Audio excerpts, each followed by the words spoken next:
گفتی عمر خیام دوستان سه نوع انگر بدانی، کنانی اند و جانی اند زبانی. حضرت ها در همون دورهای خودشون همین دوستای حاضره را علاکه در لابراتوار گذرانیدن. دیدن این دوستی که امروز داریم، مثال زبانی میشیده است، نانی میشیده است، جانی میشیده است. با نانی نان بیده از در بیرانش، همونش که کیسه ایتر نگاه داره، همونش که درآمد تا نگاه داره، همونش که منصب تو قطعی آشنا هست، بتیش از همون مال دنیا یک قسمه کش بتی بگو برا دور برا، در پهلوت و راه نتی. دویم دوستایی که هستن زبانی هستند.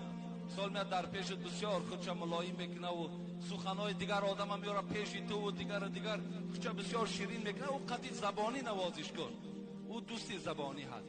لیکن دوستی جانی را عمر خیام گفتن با جانی جان بیده گر میتوانی. یکی دوستی جانی را همیشه چیکار کن؟ در پهلوت